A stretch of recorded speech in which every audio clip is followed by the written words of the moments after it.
Welcome in everyone. How you guys doing? If you guys inside, hit that subscribe button. And yeah, thank you for tuning in. We got my boy Josh. You all already know how I feel about Josh Johnson.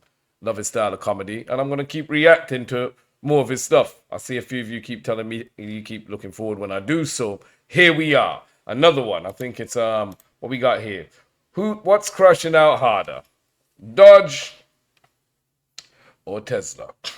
I'm not too familiar with the whole Dodge thing. I think from what I've gathered, from what I've seen in news, etc., um, it's some kind of thing that Trump and Elon have passed for him to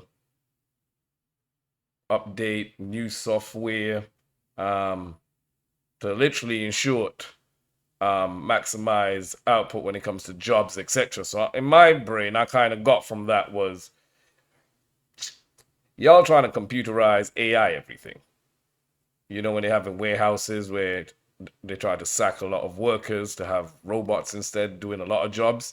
You know what I mean? So I just see it as less work for the ordinary man. And then, 15, 20 years when we seen all the movies about Terminator and all that crap, you see AI to decide to turn around and have a brain of its own. I've been wondering recently why a lot of these movies these days have all been about artificial intelligence. But no, I could be wrong, but that's what I've gathered. Not too into exactly everything, but let's go, man. Let's see what's You happening. guys are so wonderful. Are y'all ready for your headliner? Y'all start clapping right now. Give it up for Josh Johnson.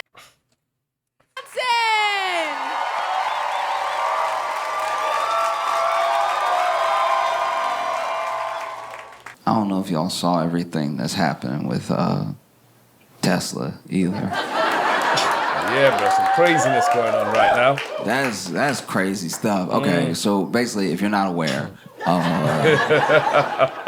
Tesla's an electric vehicle that, rewind just a couple of years was not a political statement at all. It was a car you could buy or not buy. It was just Yep. a car on the market that had some stock, and the stock would go up and go down and go up and go down. And then, Elon Musk decides to get involved with politics and gives anywhere from like 250. I mean, I ain't go front. As I'm saying what I thought Dodge was. I could be wrong. Tesla, I'm gonna let him go in, but I've been seeing so much coverage with, man, their stocks been dropping, people been protesting, setting ablaze to a lot of dealerships and cars. It's been crazy what's going on out here, man. To I think maybe $270 million to Trump's campaign, and then Trump wins, and Elon becomes the president. Literally, literally. Yep, in short. And so Elon becomes the president, and people don't really know how to feel because this particular thing hasn't happened before. There's always been like millionaires and billionaires donating to campaigns and stuff like that, but this is the most like infused a person has been in like what's gonna happen, and it's very clear in what is self-serving when it comes to like Elon's actions and everything. And so then, inauguration day comes, and there's all the fanfare of like this new administration is starting, and there are some people who own Teslas already, like they bought theirs in 2022. And they would tell people, hey, I bought mine in 2022. Like, I don't. This was before. Just so you know, I got mine in 2022. I didn't know, and I wasn't a part of, and I was trying to get an electric vehicle to help the environment. I didn't know it would be. Like, it still bugs me, and I don't really want to get too much into the whole, you know what I'm saying? But how it's allowed for somebody to come up from another country, South Africa, going through, what they're going through right now, rightfully so. They've had enough of the bullshit and been taken advantage of for how many decades into 100 years, etc. You know what I mean? And come over to America and literally telling the American people what he thinks is right for them. Maybe you should go with the saying where they say charity begins at home. Maybe you should go back over to South Africa and sort out or try to help out if you can, whatever's going on there. You coming over to America and telling Americans what to do, what is right, what's wrong, what education they deserve, how smart they are, how smart you think they are, what jobs they deserve, what they should. I mean, I'm just flabbergasted, you know? Is it just me? You guys let me know, because maybe I'm just waffling on. Maybe I don't get the full gist, you know? I'm not in the country. Y'all can hit me down in the comments, you know? I mean, I'm going to read through and see if I get updated with anything that I could be wrong of, you know? But let's go. Just so you know. And excuse me sniffling. I had a little cold. And then was getting over. Elon's giving a speech, and then he says, my heart goes out to you. And then he does like a full-on Nazi salute, right? Oh, shit, I saw that. And does it again, for clarity. I saw that. For clarity. And there is a part of me that genuinely, when someone buys something, especially something expensive, and then something happens with that company, a part of me does feel for them, because there are people who bought their Tesla in 2022. They might have been sitting in their Tesla when they saw Elon do a Nazi salute, like.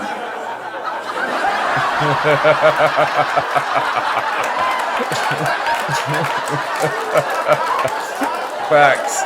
Like, yo, bro. They made me burn my own car. And now you sit here, you gotta lease this car. I don't know if y'all saw. Like, literally, by doing that salute, you just put a Nazi SWAT sticker on anything Tesla. I'm just saying. You know? But Trump released the JFK files, or at least is starting to release the JFK files, and yeah, it's a lot. He said there's like 80,000 pages or something. I think they've released like anywhere from like 2 to 20,000 already, with more to come and stuff. And I don't know about anybody else, but when it comes to JFK and the conspiracies around his death, those were like some of the first moments that you saw, for at least a wide population of Americans, trust in government and its agencies break. A trust that they've never got back since, where like whole government agencies don't have the trust of the people, because up until then, you know, maybe they classified things, maybe they told the public lies or whatever, but they were things that people felt like they could at least get on with life believing. You know, JFK was the first thing for a lot of people that spawned the real like tinfoil hat stuff, what aren't they telling us sort of thing. And so you would see something like this big release of the files, you know, 20,000 with like 60,000 more to come. And I was reading all of that, bro. It's kind of crazy that everyone sees that and they're like, nah, I'm good. Who's reading all of that, bro? 80,000 pages? I don't think JFK cares that much. 80,000 pages. Game of Thrones in 80,000 pages. And I love me some Game of Thrones. You know what I'm saying? 80,000 pages is insane.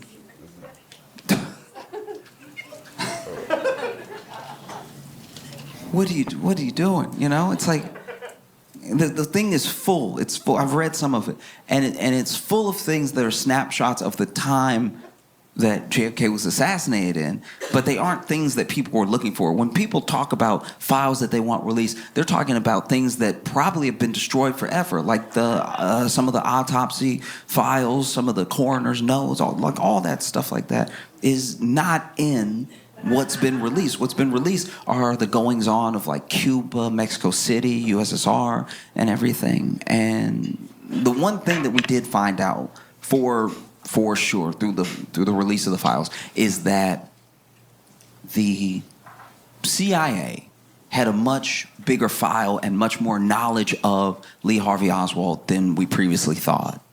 And they had been tracking his movements and everything. He had been going to these different countries. I'm pretty sure he went to Mexico City for a little bit, and then he went to the USSR.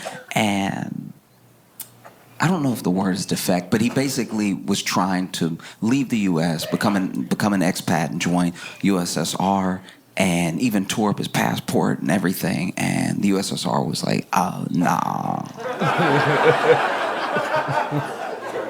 Nah, we good. That's crazy to me. That's someone, you have a CIA file on you and you're trying to move to the USSR, and they Russia. are like, you giving off some bad vibes. Like, I don't know what it is, but you creeping everybody out. Like, you stare too much, dog. Like, what are you looking at when you looking over here? It's unsettling. Just take that somewhere else. And so then he came back somehow. Didn't seem like he had a problem coming back, even though he tore up his passport. And then commits the assassination. And then Jack Ruby kills Lee Harvey Oswald. And there were so many people who thought that Jack Ruby's mob ties meant that he was sort of there to close up loose end, that maybe the mob did it. And even now, there are people that say, oh, no, the mob did it, Cuba did it, the Soviets did it. Nobody knows. I think that when you're going through all these pages and you're reading this stuff that we're learning about how much the CIA and the FBI actually knew and didn't do anything, it doesn't really surprise me. It doesn't do much for me in the way of a revelation. And it's probably just because, because I'm black. Black. Yeah, I mean, as a black guy, I'm not going to sit here and be like, not the CIA. Facts. You mean to tell me the CIA? Next, you're going to be talking about the FBI. Martin King Luther, Malcolm X. No, not at all. Because that's the thing. That's what trips me up too, is all these pages are getting released. There are things that were released during Trump's first administration that were redacted pretty heavily, and then they've been re-released, not redacted, right? Or just one line redacted. So much so that there are people that are actually mad at Trump because they're like, some of that stuff, some of those people are still alive. What are you doing? You know what I mean? Oh, shit. And so then... Oh, shit. You'll have like one little line that's redacted, and you'll have someone obsess over that specific line because it's not finding the truth for them. It's about keeping the conspiracy going, Because you'll even see, they uploaded it to the archives. You can check it out in the archives right now. They uploaded everything they've uploaded so far, in my opinion, they've done pretty badly. I think they just had a scanner, and they were like, he said today, so... Hey...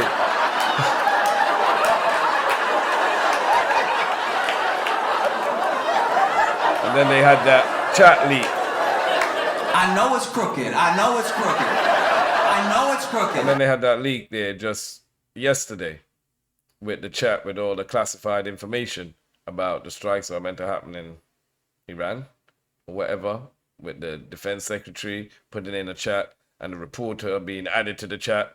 You know what I'm saying? Like, bruv, if that was Biden or anybody else, oh my gosh. Oh my God, hell on earth would open, because it'd be going nuts right now. They saying it was a normal chat, and I'm just, in my head, man, if this was any place else in the world, people more than lose their jobs for that, they'd probably be in jail or something. I'm just saying, like, bruh, in a chat that's not even encoded, encrypted, it could be hacked into. I mean, just any chat software. Maybe it's just me. Y'all let me know what you think. Hit me down in the comment section. You know what I'm saying? I'm not there. I'm over here. We got our own drama over here, but you know what I'm saying? Like, let me know what you guys think. He said today, I know.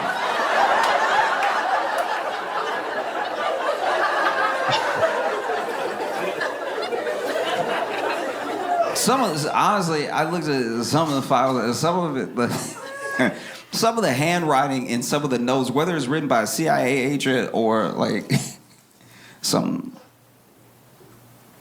politician, some of the notes in there are so bad. Like the handwriting is so bad. I'm like, he did it. Like that's suspicious as hell handwriting. Oh, little thing, little line will be redacted. Oh, that's what they don't want you to see. That's where all the truth is. It's like, look, maybe. I'm not even saying that's not possible. Maybe, but also maybe. It's just like an address that makes sure that a person who has nothing to do with this doesn't get implicated. You know, there are all types of reasons to redact something. And it's when people put that much weight on the thing to keep the whole thing going that I'm like, you don't want to know. You want to keep guessing. You know? And don't get me wrong, it's fun. It's fun to guess. I love guessing. I don't know what I'm talking about half the time. Sometimes I'm just guessing. No? Best way I can describe it is I'm a fight fan. So I watch boxing, I watch MMA and stuff like that, and I watch men's fights, I watch women's fights, and I just kind of follow the fighter and follow their journey and enjoy who I enjoy because I like the person. I like their story, right? And there was this young woman, I do not know if she is from Brazil. I think she is because I'm pretty sure she was speaking Portuguese, and she only speaks Portuguese. She doesn't speak English. So after fights, when someone wins, especially if they don't speak the language, they will do the post-fight interview right there. And they might do another press conference later, but they'll do the post-fight interview. And if they do not speak the language, someone will come out, a translator for the promotion will come out. And in this case, her translator was her coach. So she wins the fight, and it's big. It's the biggest fight that she's won of her career. It puts her in the rankings and everything. And so the announcer walks up, and he's like, "Congratulations on a fantastic fight. Was this win mean to you? It's sort of putting you on the map right now against such a tough opponent." And she speaks for like 8 seconds, and then her coach goes, "Thank you so much, everybody, for watching my fight. I really appreciate it. I worked really hard, and thank you so much for the love." And then she speaks for another 8 seconds, and the coach is like, "Everything that I do, I'm doing for y'all at home, from my town, to show you that no matter what, where you're from, you can make it on the world stage." And then the announcer asks her, what are your future plans? What's next for you? You know, now that you're in the rankings, there's a certain opponent you want to call out. And she speaks even shorter this time for like 6 seconds. And then her coach is like, "Yeah, the next plans are anybody who wants it, all right? I'm taking heads, I'm taking necks. I want your limbs, give me your arms, give me your legs. If I see you on the street, it's already on, you already know. The best thing you could do is drop out of the division right now because I'm coming for all y'all's necks. I'm killing everybody, all right? You're going to dream about me, and then when you wake up, I'm going to be there. That's on God, okay? I'm killing all of y'all. None of y'all can stop me. None of y'all can touch me. What I did to her was a mercy killing. I'm coming to kill y'all for real. I want your bodies, okay? I'm stacking bodies, all right? And the champ, I'm going to beat the champ, and I'm going to beat the brakes off the champ in her hometown. She's going to bleed in front of her people, okay?" And then they exited the octagon. They went ahead and left, and then there was a fighter, because, you know, fighters watch other fighters' fights. Added on his extras. And they'll live tweet it, and he tweeted right after that whole thing. She ain't say all that.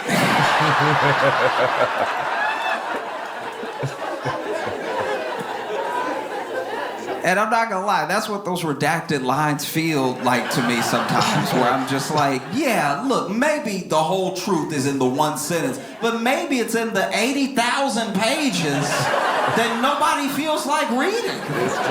It's true.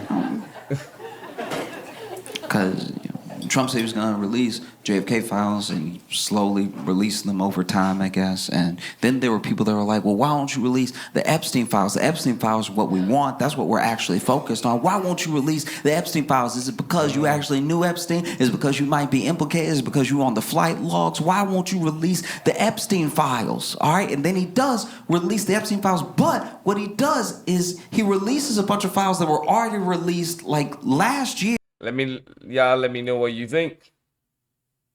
What's happening? Were people on the flight? Were they at the island? Are they implicated? I mean, I'm just saying, I mean, it's a crazy world out here, you know, like, shoot. Madness. It's a crazy world out here. Like, anybody can run for president. Anybody can be prime minister. Anybody can be whatever they want to be with no repercussions. Hey, just make sure you teach your kids right from wrong. And yeah, life goes on. Yeah, hit me in the comments and give me your opinion. Yeah. Here, Damn. and then redact some of them to make them look like they're newly half redacted files. And then people called it online immediately. They were like, no, that's not, this isn't it at all. And then even the people who were like showing it off and like, look at this transparency, then they got mad because they were like, you made us look like idiots. We thought you were releasing stuff you hadn't released before. And so then people called again, why aren't you releasing the Epstein files? So if you're Trump, you know, you're probably sitting here, the only thing you can do is release the Epstein files and hope it's 100,000 pages.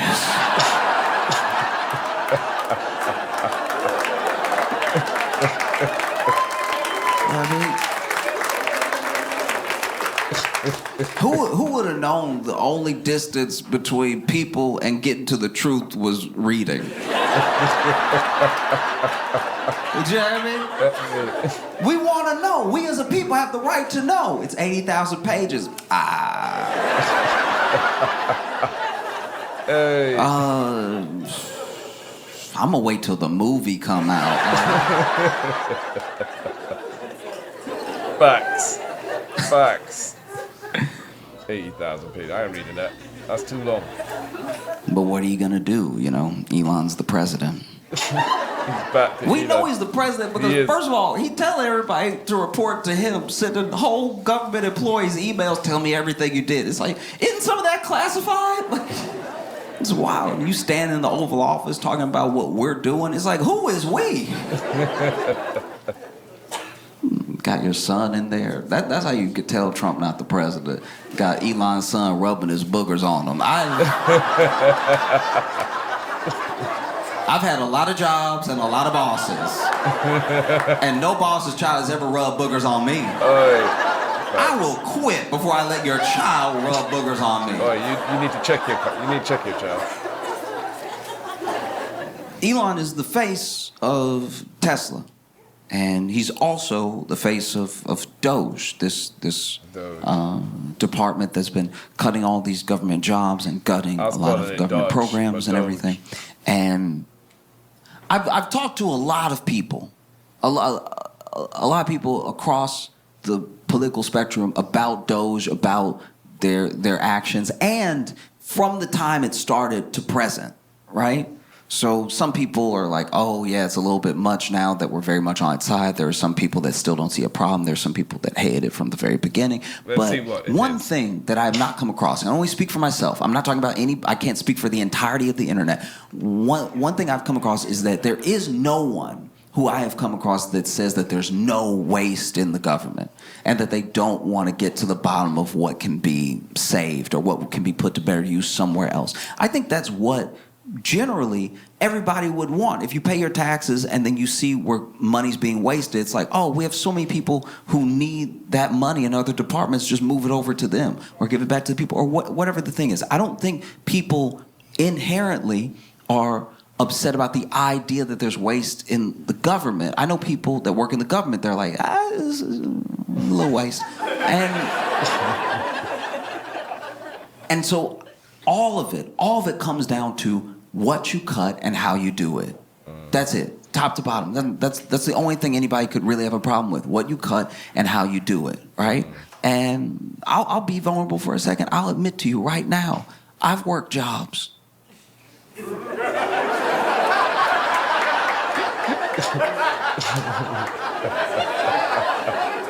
I've worked jobs where I was like, I'm not gonna tell anybody, but like, they really don't need me.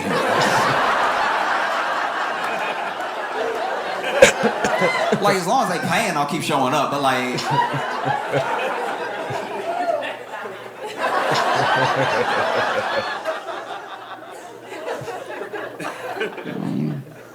And you end up seeing what happens. Because the thing with whether it's voters or whether it's like rhetoric around how to handle this stuff, there are people who even now genuinely believe, oh, let's get a business person. Let's get someone who's good at business in government so they can run the government as efficiently as they run their business, right? And the problem there is that, like, let's say Amazon, a good example is like, let's say Amazon makes a mistake. And they make a mistake that all of us, everyone here, can acknowledge and see as a mistake. And so as a mistake, their stock drops because they lose some of the faith from their shareholders. Now, we see that drop in the stock, and maybe the mistake they make is they announce that all the cars from now on gonna have 3 wheels. Like, oh, we're gonna save so much money on tires. And we're like, no, you're gonna flip over, okay? And so then you see the stock start to dip because of that lack of confidence. And then for you as a potential investor, even a retail investor, that dip in the stock is an opportunity. You can buy in now. You can buy into that dip, and then when it goes back up, because they realize that 4 is probably best, that you can ride that wave on up. Fair enough. When you crash out a business, when you make mistakes in business, when you run a poor business, you can always start another business. The people who we even look up to as these beacons of industry were all people at some point who had a failed business, right? But the government is not a business, because if you crash out the government, if you make the same mistakes with the government, you don't have a country. And you can't just be like, no, he's going to start new America. Facts. I used to have like a lemonade stand America, and that one didn't really work out, so I started like a tire shop America, and that still really wasn't it. So then I started this hedge fund America, and now we're cooking. Yeah. It does not work that way. And you saw what happened. You saw Elon run the government because he's the president. You saw Elon run the government the way he ran his business. When Elon took over Twitter, right?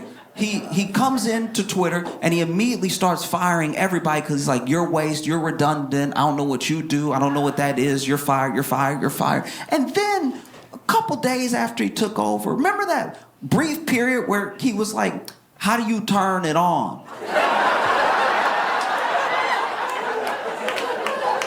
You fired everybody. And then someone who still worked there, who he didn't fire, was like, oh, you fired the dude who turned it on. Yeah, you asked me for a list of people to fire. I'm not going to put my name on the list. So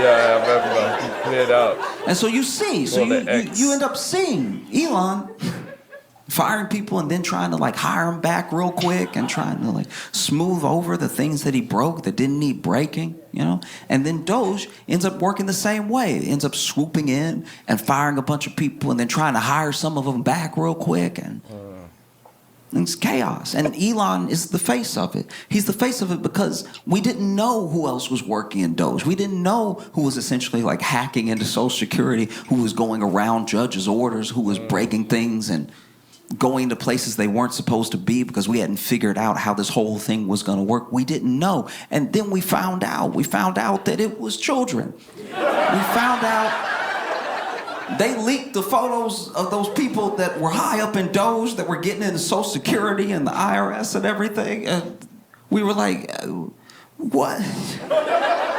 Fresh out of school, I saw one kid's picture who was like high up in DOGE doing all the breaking in and stuff. And I was like, Peter Parker? I cannot believe that Spider-Man gonna cut off my grandma's Social Security. See, I might have gotten DOGE wrong. You know what I'm saying? With what I said in the beginning from what I had. So I say I wasn't clear. Y'all let me know what's your understanding of DOGE. But yeah, as he breaks it down, like, I guess these are people who would be fresh out of high school, be checking Social Security numbers and finding out all kind of different information for the government. So I don't think anyone saying like there's no waste, but it's what you cut and how you cut it. You know, I think people would have appreciated like an actual audit. They said that they did one, but usually usually when you do an audit and you really account for the waste and you really account for what jobs you do and don't need, you don't have to hire anybody back. You know? Facts. The amount of people that they fired and then tried to immediately rehire shows that they're not actually being as careful as they should be with the process. Because I'll tell you right now, everyone that has ever fired me stood firm in their decision. I've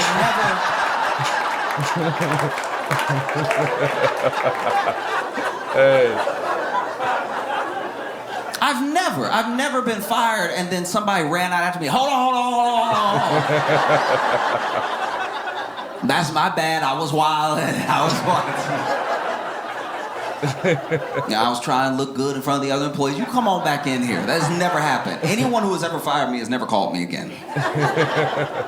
But then Elon is the face of it, and people don't know what to do. They don't know what to do to express their anger and their disappointment, their frustration about this unelected person gutting these government programs. And you see where people, it's not just like a one-sided thing. It's not just like a liberal thing. You know, there are people who are like, I voted for Trump. I believe in what DOGE is doing, but then I'm told that I'm being cut because of bad performance, even though I'm holding right here a performance review for like a month before the election where they said that I was doing great, you know? And so then people across the political spectrum are going to the town halls and they're complaining to the representatives, and the representatives, they're not really hearing them out. They're not really backing them up. So there's even more frustration, and it's bubbling up, and it's bubbling up. And he's the face of two things. He's the face of DOGE, and he's the face of Tesla. And so then people go to the Tesla dealership. And he's not there. But people go to the Tesla dealership and they start protesting at the Tesla dealership, and then the stock starts tanking because there are people that are like, being attached to this right now is not a good look, you know? And then people start vandalizing Teslas, start putting swastikas on the Teslas and stuff like that. And then there are people who, you know, bought a Tesla in 2022. They're like, guys, I didn't know. I had no idea. I bought this years ago. And almost immediately, it felt like almost immediately Trump came to his defense, right? Trump invited Elon to the White House. I mean, he already got an office there because it's his White House. He's the boss. You know, he's the president. But Trump told Elon, hey, bring a bunch of Teslas, park them out front of the White House. We'll do a dealership commercial. I saw that on the news. This man got in the Tesla. You could buy your way into presidency. I didn't even know that. Man, this is 2025. Anything's possible out here, bro. Trump got in the Tesla, was like, everything's computer. Which is not wrong.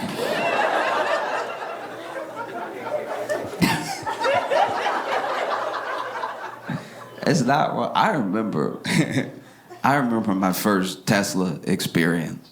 You know, I didn't ride in a Tesla for a long time. I heard about it as a car, but I didn't get to be in one, and I don't drive, so I didn't try to drive one or anything. And my first Tesla that I ever got in was an Uber. And so when I walked up, I didn't know about the door.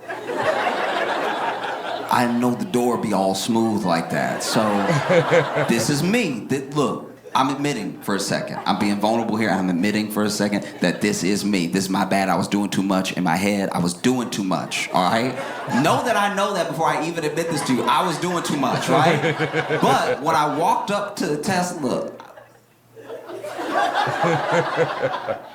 I thought my driver sucked the door in because I was black. And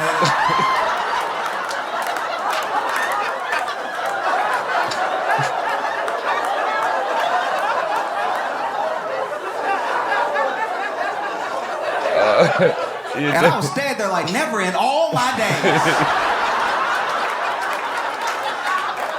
have I seen this type of racism. You a dickhead, bro. I was fierce. It was all smooth and everything.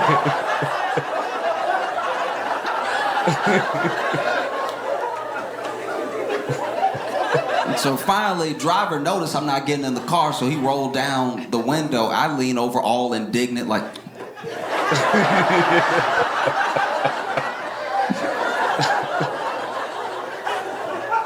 And then he started explaining how to open it. I was like, what do you mean you gotta push to pull? That doesn't even make sense. And then I get it with my thumb, and I was like, oh. Oh, okay.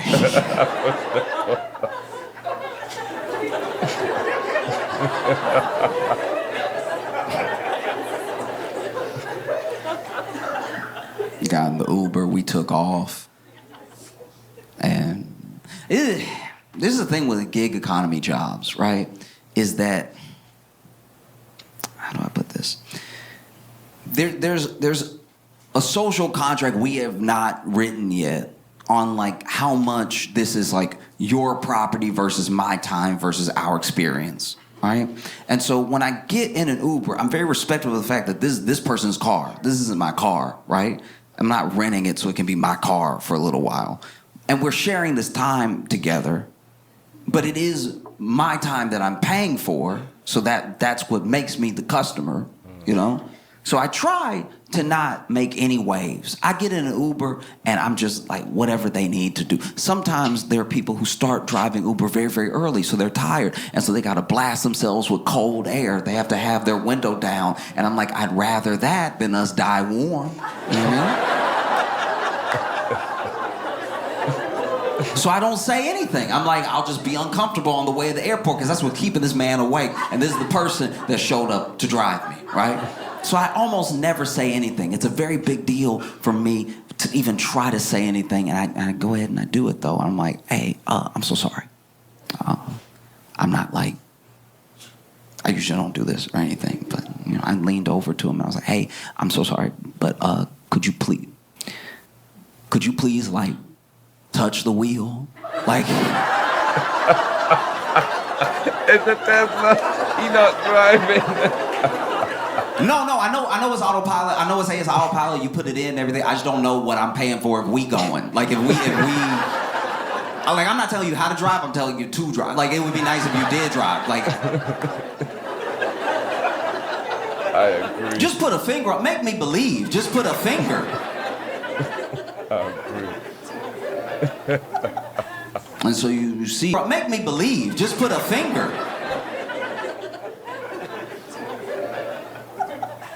And so you see all of these attacks on Tesla increasing, and the stock price dips and dips and dips. And it goes up a little bit. Every once in a while it goes up because there's some people who don't care about any of this at all, and they see it as an opportunity to buy low. And so it'll go up a little bit, maybe like 3-4% here, and then it drops a little bit more, and it's down from its high by a lot. Mm-hmm. And you've even seen people like in the Trump administration come out and say, hey, if you vandalize a Tesla, we're treating it as domestic terrorism. We're coming for you if you touch a Tesla, right? And it's just baffling because everything that Trump is doing for Elon and everything that his administration is doing for Tesla is exactly what they were supposed to do for the voters. You know what I mean? Like Trump saw that his boy was having a little dip, was like a little bit more broke than he was the day before. He was like, let me help you out. You know what I mean? That felt like a campaign promise that I thought he made to everybody, but apparently he was just talking to 3 people. And even going after people who vandalize a Tesla as domestic terrorism. Like, when do we... Yo, we actually had somebody in the background booing. Yo, if you come into a comedy special and you don't like what they're going to be speaking about, or you don't like the comedian, because usually you don't go to a comedy special, pay the tickets, not knowing what you're going into. You know what I'm saying? You should stay home. You know, you end up turning yourself into a dickhead in front of a whole crowd, especially with whoever you're with. You know what I'm saying? Chances are, after that night, there's some reversible damage that you can't fix. Yeah, I'm just leave it at that. I like how he's just continuing. You know what I'm saying? Security need to just jump inside and drag you out, really and truly. Like, don't try and mess up the night. We ever talk about domestic terrorism? You know how much domestic terrorism we have? It's a lot. Let me And see you that see boom. Elon go on the news, and genuinely he seems like really upset, like genuinely hurt. And I think it's because, look, he's still richest man in the world, but he used to be the richest man in the world by a larger margin. Like, he has lost billions and billions and billions of dollars, right? And he's so affected by it. And I think that maybe he's so affected by it because when these things are such a part of your life, they do become your identity. Maybe being richest man in the world, maybe being seen as this, like, this business guru, this scientific mind, all that stuff crumbles away when the people are not with you, when the people can't stand you, when you've angered them, when they don't want to have anything to do with you, And he sees the destruction, he sees the people turning on him, and he seems genuinely upset. And I don't think his feelings are hurt because some people are mad at him. He's never going to meet these people. I think that when you attach so much of your self-worth to this money and this status, this influence and this power, that even the prospect of losing it can rattle you deep down, right? To your core as a person. And it looks like he's about to cry on the news when he's talking about, I don't know what I did to deserve this. It's like... And look, I'm glad he said that to a camera by himself and not, like, to a veteran's face. Like, A veteran go mad, bro. Knock him out or something. He didn't really get that. The dude on Fox was like, you've done nothing to deserve this. You're a true patriot, whatever he said. And, I was sitting here watching Elon get genuinely sad. And I was like, oh... My heart goes out to you.